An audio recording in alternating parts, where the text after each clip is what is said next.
हो गया मेरा काम। ओम श्री गणेशाय नमः। और शिवत्तमसि आप सभी को। तो आज की क्लास हम शुरू करते हैं, जो कि 8th क्लास है हमारे संस्कृतम की। तो हमेशा की तरह एक श्लोक से हम स्टार्ट करेंगे। काक चेष्टा बको ध्यानम स्वान निद्रा तथैव च अल्पहारी गृह त्यागी विद्यार्थी पंच लक्षणम। इस तरह से इसको आप प्रोनाउंस कर सकते हैं। काक चेष्टा, कौवे जैसी चेष्टा, यानी कौवे के जैसी क्यूरियोसिटी होनी चाहिए कुछ जानने की। बको ध्यानम, बगुले के जैसा ध्यान होना चाहिए। जो बगुला होता है वो बहुत ध्यान से मछलियों को पकड़ लेता है, तो बगुले का जैसा ध्यान होना चाहिए। स्वान निद्रा, डॉग के जैसी नींद होनी चाहिए। जो डॉग्स होते हैं वो बहुत कम नींद में ही अपना गुजारा कर लेते हैं, और जरा सी भी हलचल होती है तो वो तुरंत उठ जाते हैं। They are very alert. तथैव च अल्पहारी, कम भोजन में संतोष करने वाला, या फिर जितना भोजन शरीर को चलाने के लिए चाहिए केवल उतना लेने वाला। मन से नहीं, पेट से खाने वाला बेसिकली। गृह त्यागी, घर के काम में ज्यादा इंटरेस्ट न लेने वाला। ये जो 5 चीजें हमने सीखी, ये क्या है? विद्यार्थी पंच लक्षणम। विद्या अर्थी, इसका मतलब है जो विद्या चाहता है, the one who wants knowledge, उसे कहते हैं विद्यार्थी। पंच लक्षणम, पंच मतलब 5 लक्षण।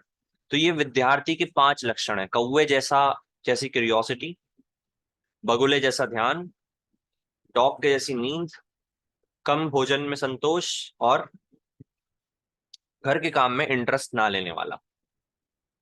तो अगर कोई किसी भी चीज को सीख रहा है और उसके अंदर ये 5 गुण हैं तो वो जरूर सक्सेसफुल होगा उस चीज को सीखने में। आगे चलते हैं।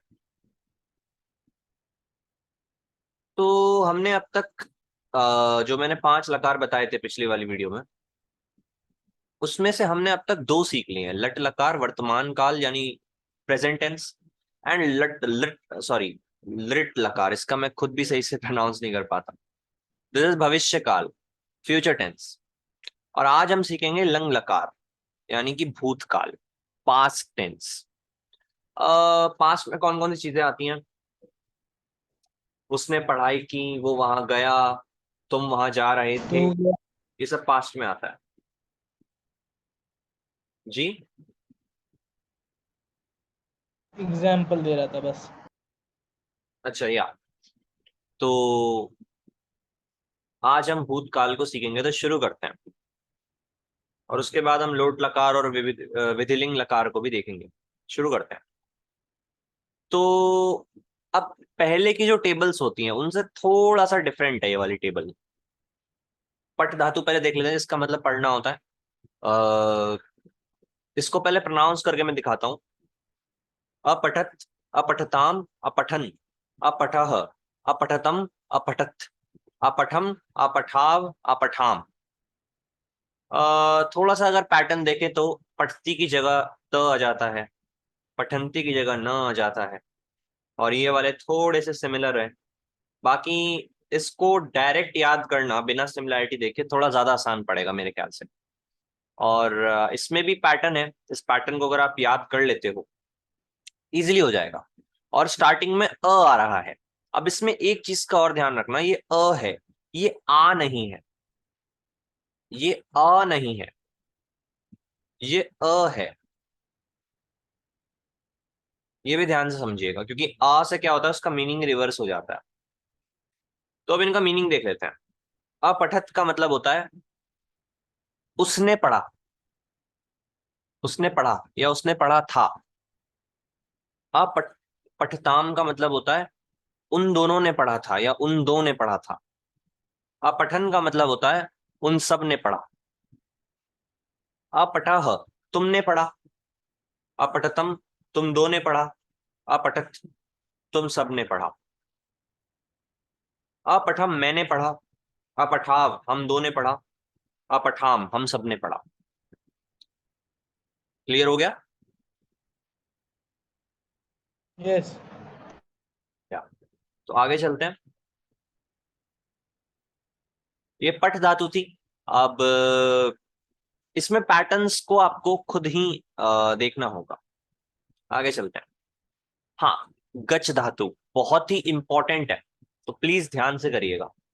प्रोनाउंसिएशन तो वही रहेगी, अगच्छत, अगच्छताम, अगच्छन, अगच्छह, अगच्छतम, अगच्छत, अगच्छम, अगच्छाव, अगच्छाम। प्रोनाउंसिएशन तो वही रहेगी, बस गच धातु लगा दिया है। बाय द वे, जो गच वर्ड है ये कोई धातु नहीं है, धातु है गम। गम का मतलब होता है जाना, और आगम का मतलब होता है, जैसे आगम शास्त्र, तो आगम का मतलब होता है आना। वहां पे ये चीज आप ध्यान से देखिए कि अ है, ना कि अ। तो आगच्छति मतलब वह आता है, और गच्छति मतलब वह जाता है, लेकिन यहाँ पे अगच्छत है। ठीक है, तो अगच्छत मतलब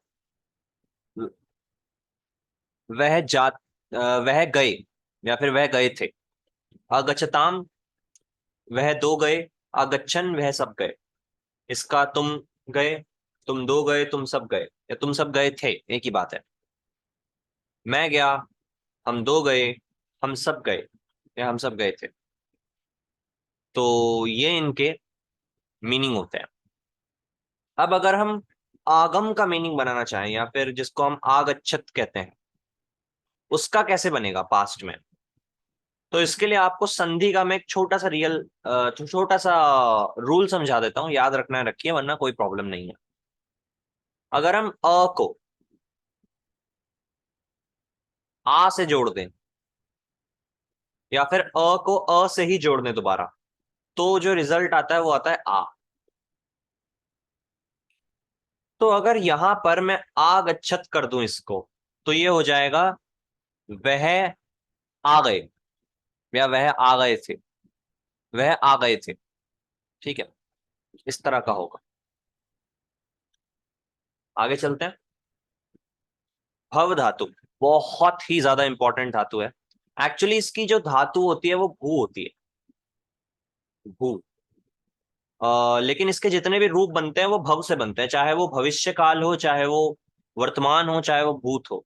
इनफैक्ट भविष्य काल का जो भविष्य वर्ड है ये भी भव धातु से आया है। भविष्यति, भविष्यतः, भविष्यन्ति, ये हमने पढ़ा था पिछले वाले उसमें। तो भव धातु से ही इस भू के जितने भी रूप हैं वो बनते हैं। अब इसमें पास्ट में क्या होगा? अभवत, वह था बेसिकली, या फिर वह हुआ या वह हुआ था। अभवताम वह दो हुए थे। अभवन वह सब हुए, या वह सब हुए थे। तुम हुए, तुम दो हुए, तुम सब हुए। मैं हुआ था, हम दो हुए थे, हम सब हुए थे। एक ही बात है। तो भव धातु बहुत ज्यादा इंपॉर्टेंट है। इससे ही भवती वाले वर्ड बनते हैं, भवती, भवतः, भवंती, जो कि प्रेजेंट में होते हैं, और इससे ही भविष्य के बनते हैं। भविष्यति, भविष्यतः, भविष्यन्ति, यानी वह होगा, वह दो होंगे, वह सब होंगे। तो ये भू धातु है, इससे भव के तौर पे रूप बनते हैं। ये क्लियर है? तो आगे चलें।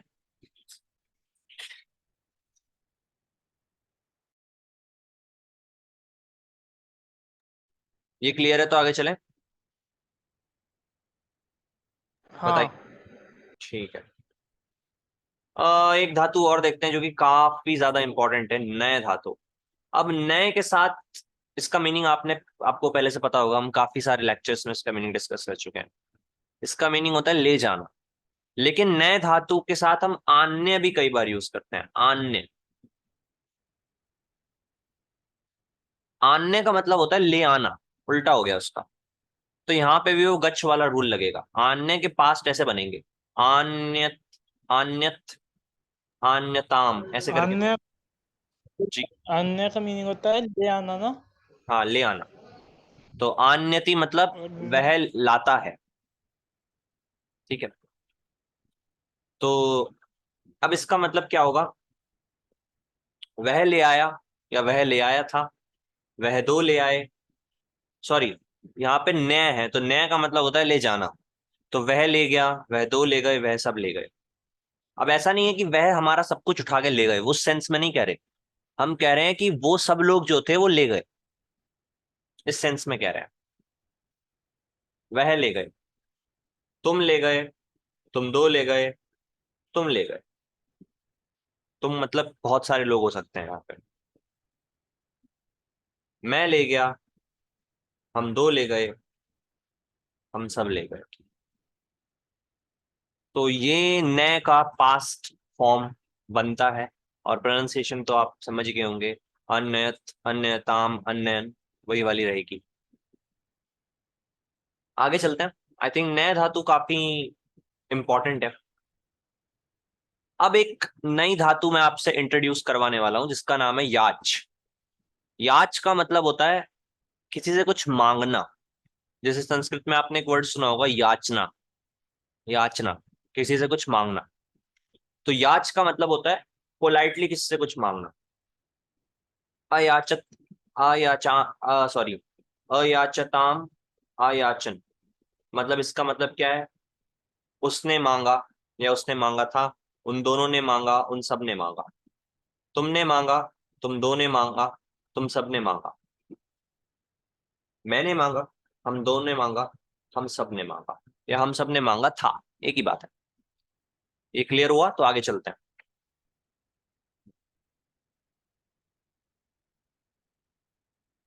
क्या ये क्लियर है? हाँ। ग्रेट, तो आगे चलते हैं। सिमिलरली जो भी हमने प्रीवियस धातु अब सीखे हैं उनके रूप इसी तरीके से बन जाएंगे। जय एक धातु है, अजय, अजयताम, ऐसे करके आप बना सकते हो।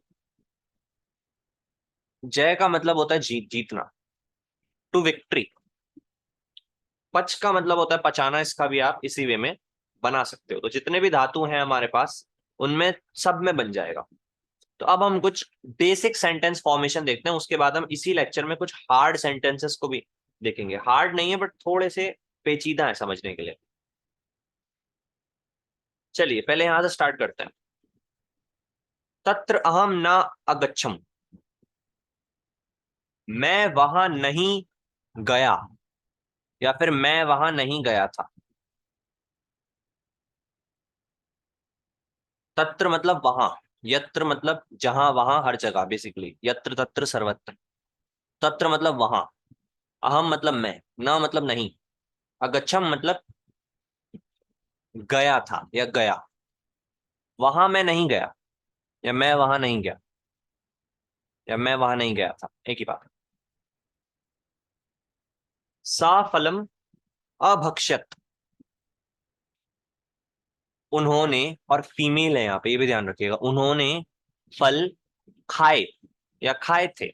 उन्होंने फल खाए या खाए थे।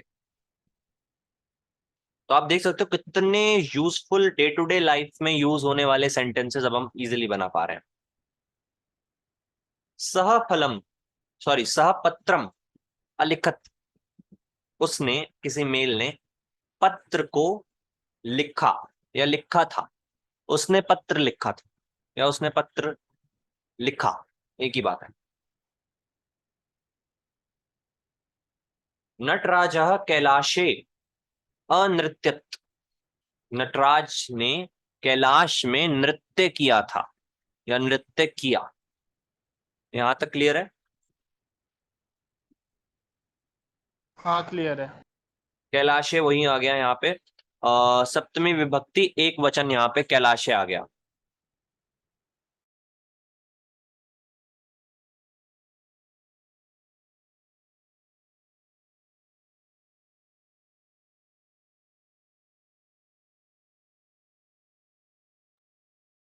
तो आगे करते हैं हम। हेलो। आगे करते हैं। पत्राणि वृक्षात अपतन। पत, अब देखो पतन वर्ड भी यहाँ से कहीं ना कहीं आ रहा है। पत का मतलब होता है गिरना, ठीक है। पत्राणि बहुत सारे पत्ते, वृक्षात वृक्ष से, अपतन गिरे या गिरे थे। बहुत सारे पत्ते वृक्ष से गिरे थे, या पत्ते वृक्ष से गिरे थे। त्वम कदा अगच्छः, तुम कब गए, या तुम कब गए थे। जैसे मैं पूछूंगा तुम कब मसूरी गए थे, तो तुम कब मसूरिम अगच्छः। त्वम कदा मसूरिम अगच्छः, तुम कब मसूरी गए या गए थे। तो आई थिंक ये कुछ बेसिक सेंटेंस थे, आई थिंक आपको क्लियर हो गए होंगे। बताइए। हाँ। Very nice. तो आगे चलते हैं। अब थोड़ा सा प्लीज मेरे को आपकी अटेंशन चाहिए, क्योंकि थोड़े से संधि वाले सेंटेंस मैं दे रहा हूं। अब हमने संधि सीखी नहीं है, तब भी मैं ये सेंटेंसेस क्यों लेके आया? क्योंकि मेरे को ऐसा लगता है कि पास्ट टेंस का यूज उसके पीछे अ लगने की वजह से ज्यादातर संधि के साथ ही होता है। तो एक बहुत इंपॉर्टेंट कॉन्सेप्ट हम यहाँ पे सीखने वाले हैं। अब देखिए, यहाँ पे किम पश्य त्वम रामम, ये लिखा हुआ है। किम पश्य त्वम रामम। अब हम दो वर्ड्स का मीनिंग निकाल सकते हैं, तुम या तुमने। रामम, राम को। तुमने राम को। अब देखो, किम का क्या मतलब होता है? यहाँ पे इस हलंत को जरा ध्यान से देखिए, म के नीचे हलंत है यानी आधा म। तो इस किम का मतलब होता है क्या, बेसिकली, या वॉट। तो क्या। लेकिन पश्य के साथ आप देखोगे कि पूरा का पूरा म है, हलंत वाला म नहीं है। इसका मतलब क्या है? अगर मैं हलंत वाले म के अंदर, ये मैंने स्टार्टिंग की वीडियोस में समझा था, बहुत इंपॉर्टेंट है, अ स्वर मिला दूं तो वो जाके बनता है शुद्ध म। इसका मतलब यहाँ पे एक अ है। तो अगर मैं इसे तोड़ूं तो कैसे टूटेगा ये? ऐसे। किम और अपश्य।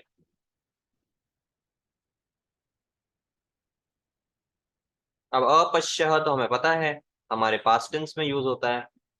कैसा? इसका मतलब क्या होता है? तुमने देखा या तुमने देखा था। तो क्या तुम, तो इसका मतलब है क्या तुमने राम को या राम जी को देखा था या देखा। क्या तुमने राम को देखा या क्या तुमने राम को देखा था। तो यहां पे मैंने संधि का ये रूल समझाने के लिए आपको, इंपॉर्टेंट रूल है बहुत ज्यादा ये, कि हलंत वाला जो माँ होता है, अगर वो अ के साथ जुड़ जाता है तो वो पूरा माँ बन जाता है, और आ वहां से गायब हो जाता है।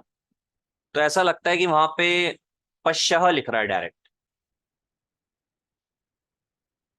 ये काफी इंपॉर्टेंट, समझ में आया आपको? हाँ। ग्रेट। यूयम कुत्र अभवत। तुम सब कहाँ, अभवत मतलब क्या? होना। तो तुम सब कहाँ होते हो या फिर हो। बेसिकली होते हो का मतलब क्या है? तुम सब कहाँ होते हो, ये इसका मीनिंग है। या होते थे, सॉरी, होते थे आएगा, होते हो नहीं, होते थे। तुम सब कहाँ होते थे या फिर तुम सब कहाँ थे, ये भी आ सकता है इसका मीनिंग, क्योंकि भव धातु का मतलब ही होता है एग्जिस्ट करना। तुम सब कहाँ थे या तुम सब कहाँ हुए थे, ये इसका मीनिंग आएगा। अब अगेन एक थोड़ा सा, अगेन इंपॉर्टेंट सेंटेंस। त्वम देवात किम याचः। त्वम मतलब तुम या तुमने, देवात ये है आपकी पंचमी विभक्ति। इसका मतलब है देव से। तो तुमने या तुमने देव से। अब अगेन यहाँ पे देखो, हलंत वाला माँ आना चाहिए, लेकिन पूरा माँ, यानी कि यहाँ पे भी अ गायब है। तोड़ लेते हैं। किम अयाचः, अलग हो गया, संधि का रूल है ये। तो इसका मतलब क्या होगा? तुमने देवता से क्या मांगा था। तुमने देवता से क्या मांगा था। क्लियर? या क्या मांगा, एक ही बात है। क्लियर? बताइए। हाँ। अब दो सेंटेंस और देख लेते हैं, थोड़े से, अगेन ये भी थोड़े से डिफिकल्ट से हैं। स शिवाय, उसने या उन्होंने, बेसिकली फीमेल है, यहाँ पे सा है, फीमेल है। उन्होंने शिव के लिए, चौथी विभक्ति और एक वचन है यहाँ पे, चतुर, जो चौथी विभक्ति होती है, यानी शिव के लिए। उसने शिव के लिए पत्रम लिखत है, लेकिन यहाँ पे पत्रम जो वर्ड है, इसके भी एंड में जो माँ होता है वो हलंत वाला होता है। बेसिकली जिसको हम बिंदी से दर्शाते हैं, या फिर ऐसे भी लिख सकते हो आप, पत्रम, ऐसे भी लिख सकते हो, कोई प्रॉब्लम नहीं है।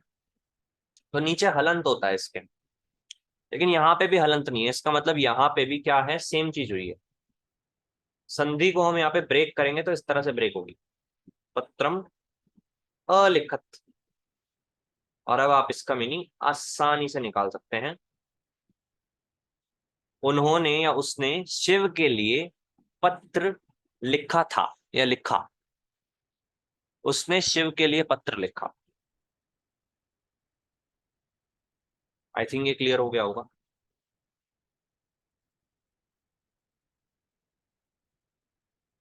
लास्ट सेंटेंस देखते हैं आज की क्लास का, उसके बाद आज की क्लास को खत्म करते हैं। ये भी काफी ज्यादा इंपॉर्टेंट सेंटेंसेस को बिल्कुल धीरे धीरे समझना है। रामः सीतामलंकात, दोबारा सुनिए, रामः सीतामलंकातान्यत, रामः सीतामलंकातान्यत। इसका मीनिंग क्या होगा, कोई गेस करना चाहेंगे आप?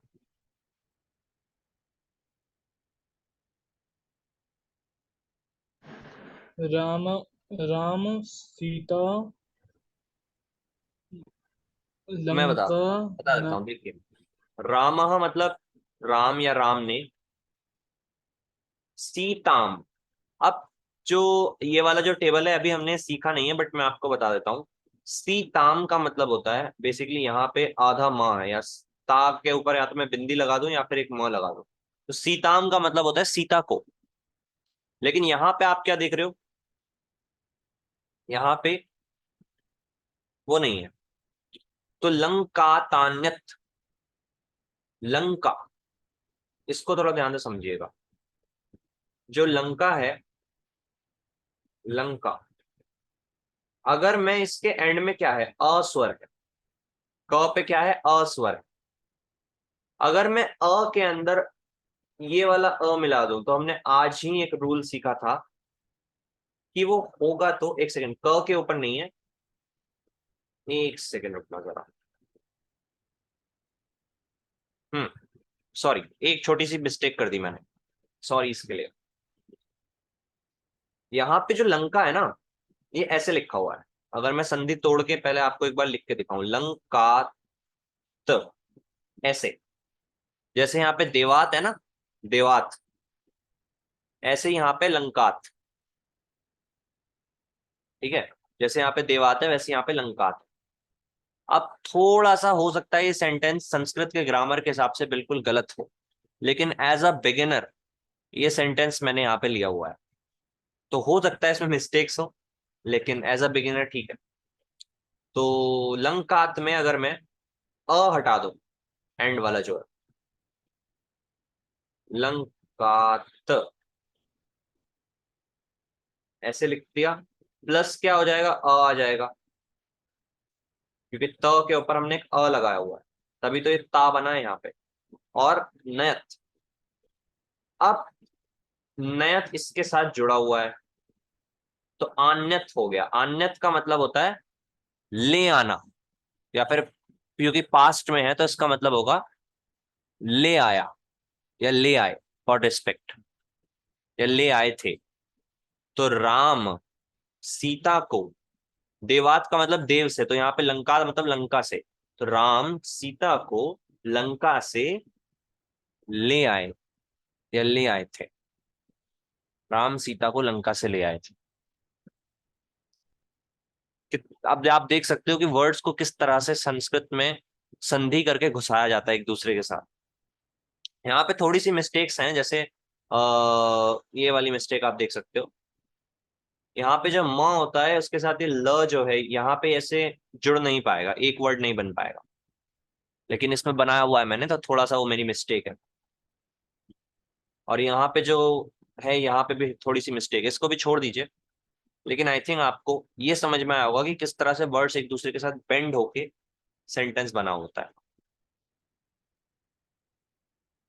क्लियर है? हाँ। बहुत ही बढ़िया।